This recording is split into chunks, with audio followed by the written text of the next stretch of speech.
Hello students, मैं हूं लखविंदर सिंह और मेरे YouTube channel knowledge hub class of mathematics में आप सभी लोगों का स्वागत है। इस चैनल के जरिए आप टेंथ +1 और +2 के MCQ सॉल्व कर पाएंगे। मैं ट्राई करूंगा जैसे जैसे आपकी डिमांड आएगी वैसे वैसे मैं न्यू वीडियोस लेकर आऊँ। तो सबसे पहला क्वेश्चन ये आता है कि मुझे ये चैनल बनाने की ज़रूरत क्यों पड़ी, क्योंकि जब हम ट्यूशन पढ़ाते हैं तो बच्चे डिफरेंट स्कूल्स के होते हैं ना। तो कोई बच्चा बोलता है कि नहीं सर हमारे स्कूल में तो फर्स्ट चैप्टर करवा रहे हैं, जो टीचर है फर्स्ट चैप्टर करवा रहा है, ओके। कोई और बच्चा उठकर बोलता है कि नहीं सर हमें तो 5th चैप्टर करवाइए, हमारे स्कूल में तो 5th चल रहा है।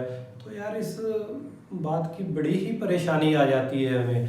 तो इसका सोल्यूशन ये निकाला कि यार हम एक YouTube पे चैनल बनाते हैं और उधर जो भी वीडियो, जो भी चैप्टर की वीडियो आपको चाहिए होगी मिल जाएगी और आप सम कर पाएंगे, ठीक है। तो पहले मैं 10th क्लास से स्टार्ट करूंगा, जैसे जैसे आपकी डिमांड आएगी +1 +2 की, तो फिर उसकी वीडियो भी साथ में बनाएंगे। तो स्टार्ट करते हैं फिर, ओके विज्ञान। ओके चलो फिर स्टार्ट करते हैं 10th क्लास का फर्स्ट चैप्टर जिसका नाम है रियल नंबर्स। ओके, सबसे पहला क्वेश्चन है कि रियल नंबर्स क्या होते हैं। रियल नंबर दो कैटेगरीज में डिवाइड किए जाते हैं। First is rational number, second is irrational number. मतलब जब भी कोई रियल नंबर के बारे में पूछता है तो उनको क्या बताना है कि रियल नंबर 2 पार्ट्स में डिवाइड होते हैं। First is rational and second is irrational number. Okay, उसके बाद रैशनल नंबर की भी 2 कैटेगरीज होती हैं, मतलब 2 पार्ट्स में डिवाइड कर सकते हैं हम इसे। कौन कौन से? एक बोल सकते हैं अनटीजर, दूसरे को बोल रहे नॉन अनटीजर। ओके, ये तो डेफिनेशन की बात कर ली हमने कि रियल नंबर की डेफिनेशन क्या होती है, ये डेफिनेशन होती है। पर होते कौन से नंबर हैं देखते हैं। ओके, जैसे मैथमेटिक्स में कोई भी नंबर लिखा हो, जैसे मैं लिख लूं लाइक 2, कोई भी नंबर लिखा हो वो अकेला नहीं होगा, उसके 2 पार्ट होंगे, एक denominator and second is denominator. ये बात तो पता है ना आपको कि मैथ में कोई भी नंबर लिखा हो उसके 2 पार्ट होंगे, एक ऊपर एक नीचे। ऊपरले को क्या बोलते हैं? Denominator and denominator. ओके, ये पता होगा आई थिंक। जो जिस नंबर के डिनोमिनेटर में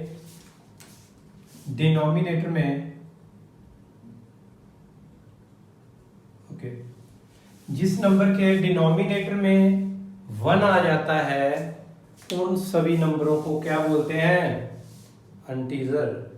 ओके, जिस नंबर के डिनोमिनेटर में 1 आ जाता है उसको बोलते हैं अनटीजर। चाहे वो नंबर प्लस का हो, चाहे वो माइनस का हो, चाहे वो 0 हो, कोई भी नंबर हो, उन सभी को हम अनटीजर नंबर बोलते हैं। फॉर एग्जांपल लिख देते हैं इधर -3 -2 0 1 2 लाइक दैट, ऐसे चलते रहेंगे। अनगिनत हैं ये, इधर भी पता नहीं कहाँ तक जाएंगे, इधर भी कहाँ तक जाएंगे, कोई पता नहीं है। मगर एक बात पता है कि सभी के डिनोमिनेटर में क्या होगा हमारे पास? 1। ठीक है, ठीक है। उसके बाद बारी आती है नॉन अनटीजर। देखो, नॉन अनटीजर मतलब अनटीजर जो ना हो। अनटीजर कब नहीं होगा? जब उसके डिनोमिनेटर में 1 के सिवाय कुछ और आ जाएगा।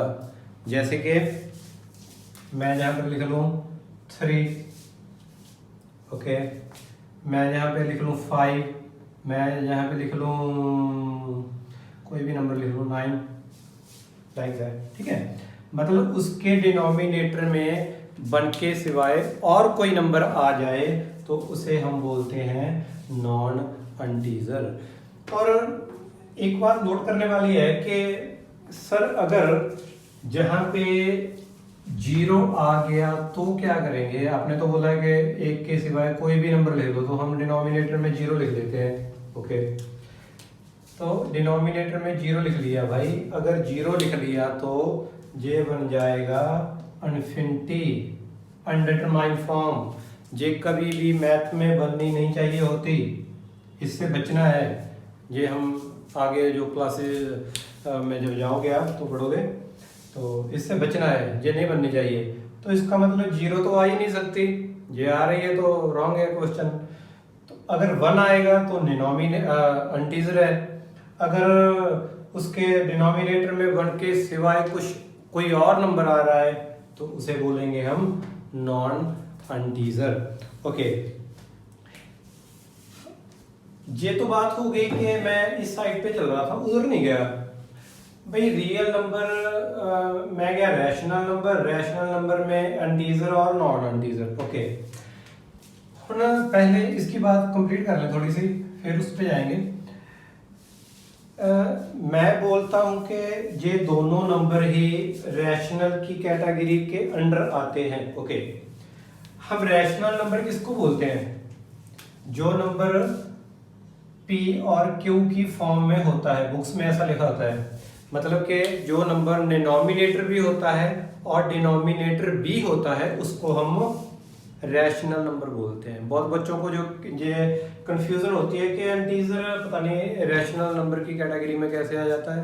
भाई ये तभी आता है क्योंकि इसके डिनोमिनेटर में वन लगा होता है, मतलब कि Q की वैल्यू है जो वो वन होती है, इसलिए हम इसको बोलते हैं इंटीजर। ओके, नॉन इंटीजर मैंने बता दिया। और नॉन इंटीजर हमारे पास दो तरह के हो सकते हैं। ये क्या जमेला है सर, आपने तो बोला है कि कोई भी नंबर उसके डिवाइड बन के सिवाय डिवाइड करो और उसको नॉन इंटीजर बोल दो।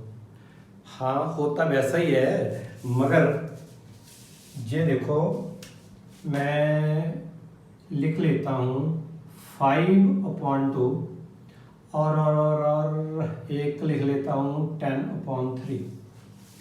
जब हम इसको डिवाइड करेंगे, डिवाइड कर देखो 5, 2, 4 and 2 1, पॉइंट लगा, जीरो आया और जीरो आया और ये खत्म हो गया, फिनिश।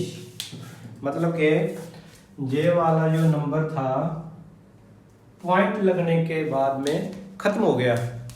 पॉइंट लगा, 5 आया, पूरा कट गया, रिमाइंडर हमारे पास कुछ भी नहीं बचा, सब खत्म। और इसको करके देखो, अब इसको जब करेंगे 9, जीरो लगाया, पॉइंट लगाया, फिर 9 आया, 3 पे गया, जीरो आया, फिर आया, फिर आया, फिर आया, ऐसे ऐसे ऐसे ऐसे ही चलता रहेगा, चाहे हम कितनी भी दूर चले जाएं। ठीक है, जो नंबर पॉइंट लगने के बाद रिपीट कर जाते हैं, मेमोरी में ऐड करना जी बात को, जो पॉइंट लगने के बाद रिपीट कर जाते हैं नंबर, उसके ऊपर जे निशान लगाते हैं, इसको बोलते हैं बार। क्या बोलते हैं? बार। ये दो कैटेगरीज भी हमारी इंटीजर की होती हैं, मतलब कि पॉइंट लगने के बाद खत्म हो जाए और पॉइंट लगने के बाद खत्म ना हो मगर रिपीट कर जाए, तो ये कैटेगरी भी हमारी नॉन इंटीजर में ही आती है। ठीक है, इसको याद रखना। और इसके बाद मैं बात करूंगा जो रह गया इर्रेशनल नंबर की। ओके यार, इर्रेशनल नंबर जनरल हम देखें, कोई भी प्राइम नंबर, अब आप पूछोगे कि सर ये कौन सी बला आ गई, prime number like prime number कहाँ से स्टार्ट होते हैं बताओ जरा, कमेंट में बताएंगे। ओके, 2 से स्टार्ट करते हैं, 5 लाइक, मतलब जो नंबर अपने टेबल पे ही जाता है एक को छोड़कर। बहुत बच्चे बोल देते हैं कि सर 1 से स्टार्ट होते हैं, नहीं, एक नहीं होता, 2 से स्टार्ट होते हैं और 2 ही इकलौता ऐसा इवन प्राइम नंबर है हमारे पास, और कोई भी प्राइम नंबर इवन की फॉर्म में नहीं होगा, सभी ऑड की फॉर्म में होंगे। ठीक है, ओके।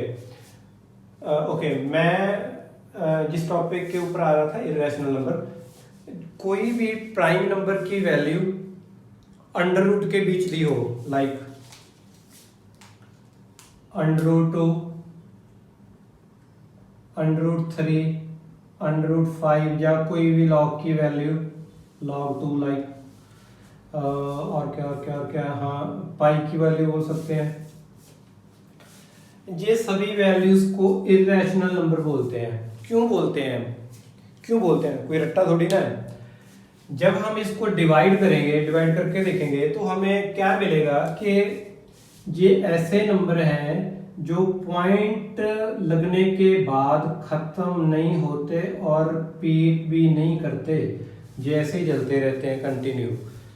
रिपीट भी नहीं होंगे, अगर रिपीट हो जाएंगे तो बाहर लगा देंगे, रिपीट तो होंगे नहीं और खत्म भी नहीं होंगे, तो ये नंबर ऐसे ही चलते जाएंगे। इस सभी नंबर को हम बोलते हैं इरेशनल नंबर्स। ठीक है, मुझे लग रहा है कि आपको ये अच्छी तरह से पता लग गया होगा कि इरेशनल नंबर। हाँ, एक मेरे बात और माइंड में आ गई कि जो पाई होती है, पाई की ना आपकी बुक्स में वैल्यू दी होती है 22/7 दी होती ना। उसने लिखा होता है कि यार पाई की वैल्यू लिख लो 22/7। ठीक है, अगर आप 22/7 को सॉल्व करोगे तो ये भाई रैशनल बनेगा, मगर ये तो रैशनल होती नहीं, तो इसका मतलब ये हुआ कि ये हमारी अप्रोक्सीमेट वैल्यू होती है। जो 22/7 होती है ना, ये हमारी अप्रोक्सीमेट वैल्यू ली होती है पाई की। ठीक है, जनरल क्वेश्चन 1 मार्क्स में कभी आ जाए, कोई पूछे, तो पाई हमेशा ही इरेशनल की कैटेगरी में आता है। बताओगे ना किसकी? इरेशनल की। ओके, अब वीडियो को थोड़ा पॉज करो और इसको नोट करो। मैं साइड से हट जाता हूँ, जो आपको ठीक लगे लिखो, उसके बाद फिर कुछ और भी लिखते हैं। ये देखें, मैंने इधर कुछ लिखा है, ऐड टू मेमोरी में इसको ऐड करें, ये आपको एमसीक्यू सॉल्व करने में हेल्प करेगा। ओके, जैसे यूक्लिड डिवीजन लेमा हमारे फर्स्ट चैप्टर की फर्स्ट एक्सरसाइज में आता है 10th क्लास की मैथ की। ओके, क्वेश्चन ये है कि यूक्लिड डिवीजन लेमा की जरूरत क्यों पड़ती है? यूक्लिड डिवीजन लेमा की जरूरत हमें HCF फाइंड करने के लिए पड़ती है। ठीक है, जब हम किसी दो नंबर्स का HCF फाइंड कर रहे होते हैं तो हमें यूक्लिड डिवीजन लेमे की हेल्प से उसका HCF मिल जाता है। तो हमें यूक्लिड डिवीजन लेमे में दो बातों का खास तौर से ध्यान रखना है। एक तो ये, और second one is this. Sir इसका मीनिंग क्या हुआ, हमें तो कुछ नहीं पता लग रहा है। ऐसा तो बुक में भी लिखा हुआ है, यही है ना। ओके, देखो, जब हम किसी नंबर को डिवाइड करते हैं, मैं इधर प्रैक्टिकल एग्जांपल देता हूँ साथ में। जैसे कि मैं बोलूँ कि 5 को ही कर लो, चलो 2 4 1 2। सर ये तो हमें भी पता था। ओके भाई, आपको पता था तो ये तो मैंने लिखा है। ओके, हम इस नंबर को बोलते हैं A। ओके, जो जिसके साथ हमने डिवाइड किया है इसको बोलते हैं B, मतलब डिवाइजर। जो हमारा आंसर आता है इसको क्या बोलते हैं? क्वोशिएंट। Q से डिनोट कर लेते हैं।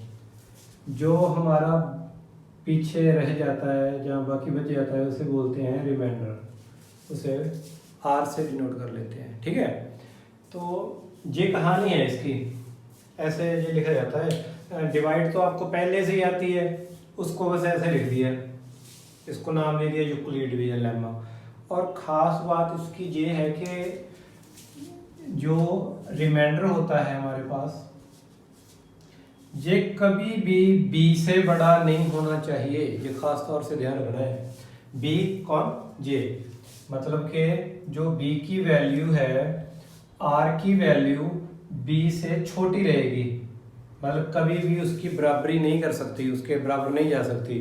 सपोज के ये हमारी 5 है तो r हमारी 5 नहीं हो सकती, ठीक है, r कम ही रहेगी, तो r हमारी 4 रहेगी, उससे एक डाउन होगी। ओके, हाँ रिमाइंडर 0 तो हो सकता है जब हमारे पास हम बोलते हैं कि पूरा कैंसिल हो गया, कट गया। उसके बाद बारी आती है फंडामेंटल थ्योरम और अर्थमेटिक्स।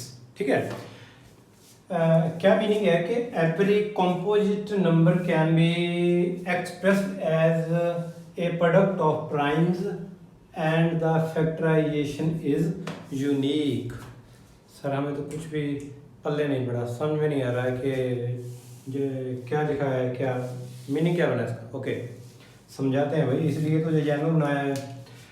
कंपोजिट नंबर वो होते हैं जो प्राइम नंबर नहीं होते, उनको कंपोजिट नंबर बोलते हैं। मतलब कि जो प्राइम नंबर नहीं होते, ओके, उनको क्या बोलते हैं, composite number. Okay, can be expressed as the product of primes, मतलब कि हम किसी भी कंपोजिट नंबर को उसके फैक्टर कर दें, this factorization is unique. Okay, factor कर दें, फैक्टर करके किस में करें, फैक्टर प्राइम नंबर में करें, और जो उसकी फैक्टराइजेशन बनेगी वो यूनिक होगी। यूनिक का मतलब क्या होता है, यूनिक का मतलब ये होता है कि इसके जैसा और कोई नहीं होगा, ये अकेली ही अपने आप में होगी और कोई नहीं होगा। जैसे हम देख लेते हैं करके एग्जांपल में, जैसे कि हम एक नंबर लेते हैं, छोटा नंबर लेते हैं भाई, जैसे मैंने 15 ले लिया। 15 इज ए कंपोजिट नंबर, ठीक है,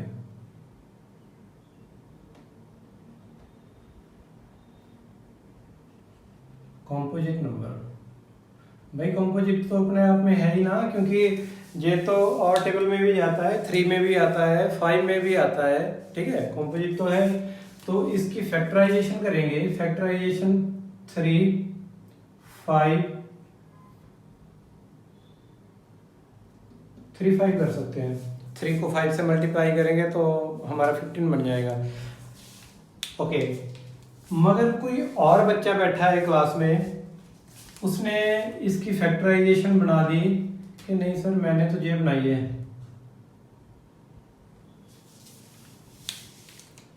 भाई बना तो 15 ही है, ये भी 15 बना है, ये भी 15 बना है। इसका कहने का मीनिंग ये है कि ये जो फैक्टराइजेशन बनेगी ये यूनिक ही बनेगी, आगे पीछे आ सकते हैं, और उसका ऑर्डर कोई भी हो सकता है, मतलब कि आगे पीछे लिखे हो सकते हैं नंबर।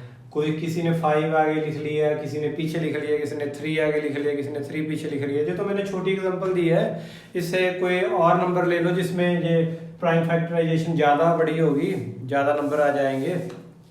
तो कहने का मीनिंग ये है कि कोई भी नंबर लो, उसकी प्राइम फैक्टराइजेशन जब आप करोगे तो जो नंबर आपके पास आएगा वो यूनिक होगा, ठीक है ना।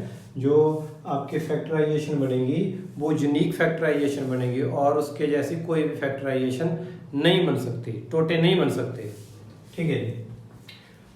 और नेक्स्ट थिंग है कि P is a prime if P divides a square then P divides A where A is a positive integer। Okay, इसका मीनिंग क्या हुआ, जब हम किसी नंबर के स्क्वायर को, मेरी बात को गौर से सुनना, मेमोरी में ऐड करना, कि जब किसी नंबर के स्क्वायर को प्राइम नंबर से डिवाइड कर देते हैं तो वो वाला नंबर खुद भी उसी प्राइम नंबर से डिवाइड होता है।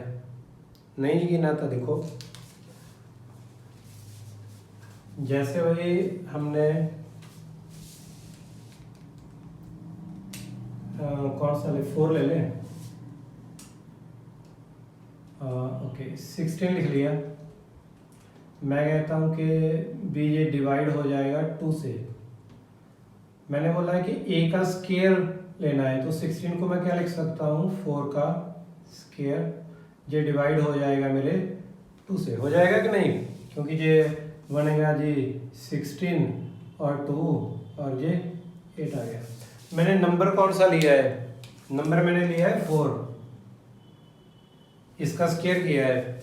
और ये मैं डेफिनेशन में लिखा है कि अगर किसी नंबर का स्क्वायर प्राइम नंबर से डिवाइड होगा, 2 is prime, this one is prime, ठीक है, प्राइम नंबर से डिवाइड होगा तो वो वाला नंबर p से डिवाइड हो सकता है, मतलब उसी प्राइम नंबर से डिवाइड हो सकता है। देखते हैं, जैसे कि मैंने इधर नंबर लिया था 4, अकेला 4 भी तो फिर 2 से डिवाइड हो सकता है, जहां पे 2 आ गया, होया कि नहीं। ये वाला नंबर भी तो 2 से डिवाइड हो गया। तो जब भी हम किसी नंबर के स्क्वायर को किसी प्राइम नंबर से डिवाइड करेंगे तो वो नंबर खुद भी उस प्राइम नंबर से डिवाइड होगा, ठीक है।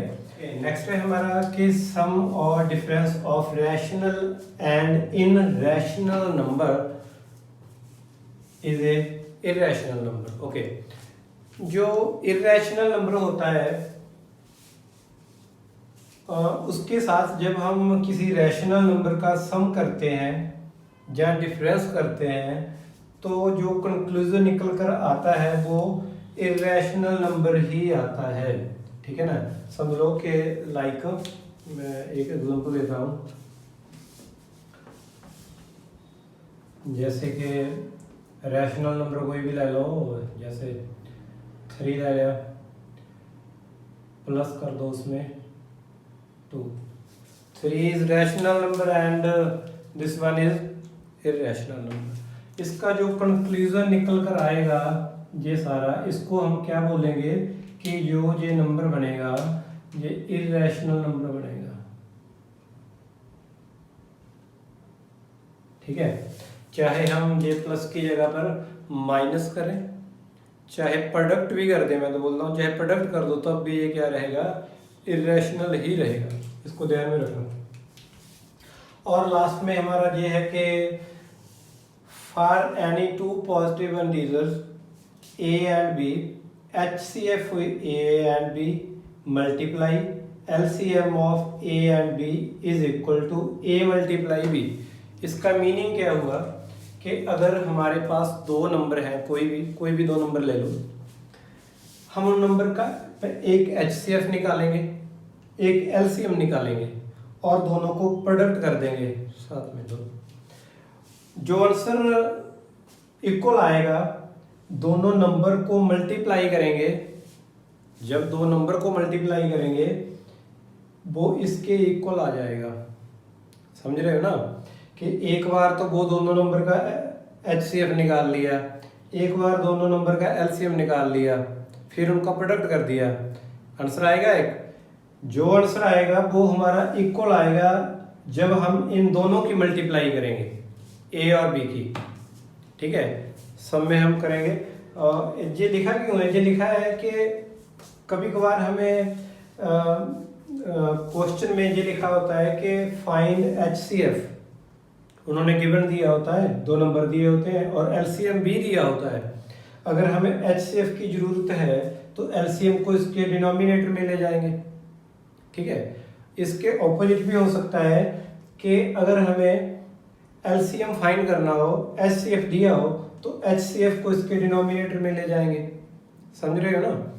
HCF को इसके डिनोमिनेटर में लेकर सॉल्व कर देंगे, you get LCM of A and B, ठीक है। इसको नोट करो और 1-2 बातें मैंने और बतानी है, उसके बाद फिर हम स्टार्ट करेंगे हमारे MCQs ऑफ फर्स्ट चैप्टर, ठीक है।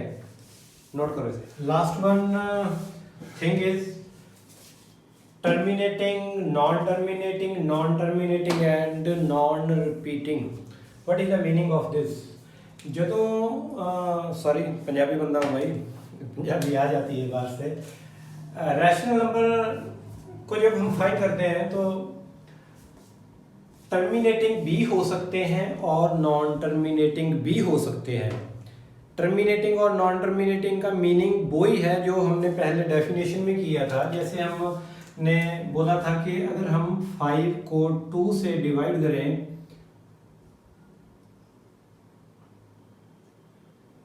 Point and here we get 0। Point लगने के बाद जो नंबर खत्म हो जाता है, मतलब पूरा कैंसिल हो जाता है, ये पूरा नंबर आ गया पॉइंट लगने के बाद, 5 से आगे नहीं जाएगा, ये भी बोल सकते हो। इसको हम बोलते हैं टर्मिनेटिंग। ठीक है, इसको क्या बोलते हैं?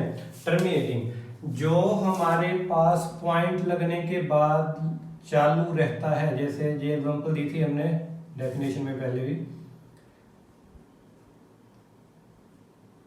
ओके, ऐसे ऐसे ही चलता रहेगा, मतलब कि पॉइंट लगने के बाद भी कंटिन्यू फॉर्म में चलता रहता है, लगातार आता रहता है हमारे पास, तो हम उसे बोलते हैं नॉन टर्मिनेटिंग। ठीक है जी। एक मार्क्स में 1 मार्क्स में आपको क्वेश्चन आ सकता है कि आपको फॉर्म दी होगी, उसमें टर्मिनेटिंग और नॉन टर्मिनेटिंग कुछ बताना होगा, और ये भी हो सकता है कि नॉन टर्मिनेटिंग नॉन रिपीटिंग हो। ये कौन से नंबर है? कोई भी इरेशनल नंबर हो। इरेशनल हमने बताए थे जैसे √2, मतलब कि वो नंबर जो पॉइंट लगने के बाद खत्म भी नहीं होते। जैसे लाइक मैं वैसे लिख लेता हूँ कोई नंबर 2 3 1 4 7 से ऐसे चलता है, 5 भी आ गया और उसके बाद ये खत्म भी नहीं हो रहा है, ऐसे चलता है। तो जो नंबर पॉइंट लगने के बाद ख़त्म भी नहीं हो रहे और रिपीट भी नहीं हो रहे, मतलब कि बार जिनके ऊपर नहीं आ रही, उनको हम क्या बोलते हैं? Non terminating and non repeating. बच्चों को इसमें बहुत कन्फ्यूज़न होती है, वो पता नहीं कर पाते कि किसको टर्मिनेटिंग नॉन टर्मिनेटिंग पता नहीं क्या भला है, जी हमें नहीं पता लग रहा है। तो भैया हमने साफ साफ बताया है कि जो नंबर पॉइंट लगने के बाद ख़त्म हो जाए उसे बोलते हैं टर्मिनेटिंग। जो पॉइंट लगने के बाद रिपीट कर जाए, बार बार वही नंबर आ जाए, उसके ऊपर बार लग जाए, इज नॉन टर्मिनेटिंग। एंड जो पॉइंट लगने के बाद ख़त्म ना हो और रिपीट भी ना हो, दोनों ही ना हो उसमें, उसे हम बोलते हैं non terminating and non repeating. Okay, जो नंबर टर्मिनेट होते हैं, मतलब पॉइंट लगना होता है जिसके, उसका वो भी फाइंड करना आ जाता है एग्जाम में। एक क्वेश्चन दिया होगा और आपको पूछेगा कि ये नंबर टर्मिनेट करता है, अगर करता है तो कितने नंबर पीछे से छोड़कर इसमें डेसिमल लगेगा, ये वाला क्वेश्चन हो सकता है। तो इसके बारे में भी हम बात करते हैं, इसको नोट करो आप। थोड़ी सी बात इसके बारे में भी करते हैं कि आप कैसे फाइंड करोगे अगर नंबर टर्मिनेट हो तो। मैं इसको सॉल्व कर दूँ।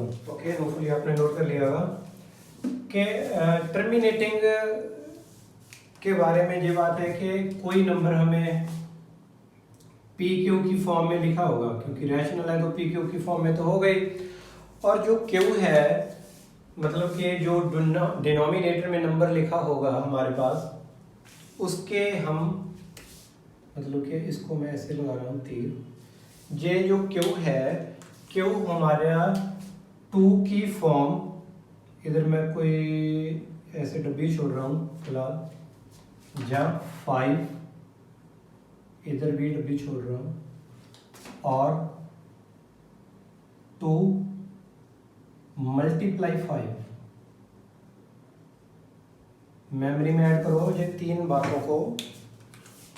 अगर क्यू जे वाली फॉर्म में बने, 2 की कोई पावर बन जाए, जैसे 2 × 2 3 पावर आएगी डब्बी में, हम 3 4 ये मैंने आपके लिए छोड़ दिया है, कुछ भी आ सकता है, जैसे 3 आ गया, 3 पुट कर दो, इधर भी आ गया भाई, इधर 4 आ गया, इधर 3 आ गया, इधर भी 3 आ गया, चलो ऐसे लिख दिए, वैसे मैंने समझाने के लिए।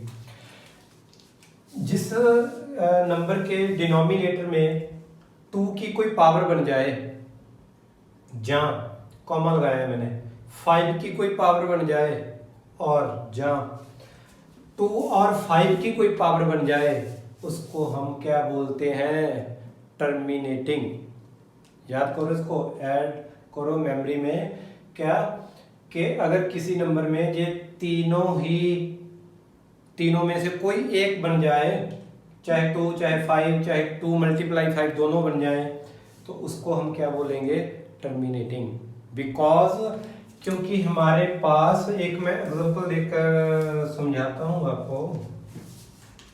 कोई क्वेश्चन ले लेते हैं, कोई, जैसे मेरे पास ये क्वेश्चन है 33 डिवाइड बाय 2 की 2 और 5। क्या मैं इसको टर्मिनेटिंग की फॉर्म में लिख सकता हूँ? हाँ लिख सकता हूँ, क्योंकि ये मुझके 2 और 5 के फैक्टर में ही आ रहा है, बट इसकी पावर सेम नहीं है, ये ध्यान रखना। मैंने ये इधर पावर भी सेम लिखी है, इसकी पावर कुछ नहीं ना होने का मतलब क्या होता है, 1। 5 की पावर क्या है, 1। इधर डब्बी बनेगी, डब्बी में क्या आएगा, 1। ओके, इसकी पावर 2 है। तो अगर हमने इसको टर्मिनेट करना है, मतलब कि पॉइंट लगाना है, तो क्या करना पड़ेगा, इसको 10 की फॉर्म में बनाना पड़ेगा। कैसे बनाएंगे, देखो क्या करो कि जो आपके पास हाईएस्ट पावर होती है डिनोमिनेटर की, 2 की पावर 2 इज हाईएस्ट, क्योंकि इसकी तो 1 है, तो बढ़ा के अब कौन सा होगा, 2 ही होगा। तो हमें 2 पावर ही चाहिए, 5 की भी अगर 2 चाहिए, तो हम क्या करेंगे, एक 5 को अपनी तरफ से इससे मल्टीप्लाई करा देंगे। भाई मैथ में अपने आप तो कुछ कर नहीं सकते, तो हम क्या करेंगे, एक 5 ऊपर भी डाल देंगे। ठीक है, ये क्या हो गया, 33 को 5 से मल्टीप्लाई कर देंगे, और 2 की पावर 2, 5 की पावर 2 हो गया। क्यों हुआ, क्योंकि ये अगर हमारे पास, इसको क्या बोलते हैं, बेस, अगर बेस इक्वल हो तो पावर्स का क्या कर देते हैं, ऐड कर देते हैं। तो पावर्स को दोनों को क्या कर देंगे, ऐड। ये भी 2 हो गया, ये भी 2 हो गया। ठीक है, अब हम इसको क्या लिख सकते हैं, 33 सॉरी 5, 2 × 5 की पावर 2, मतलब के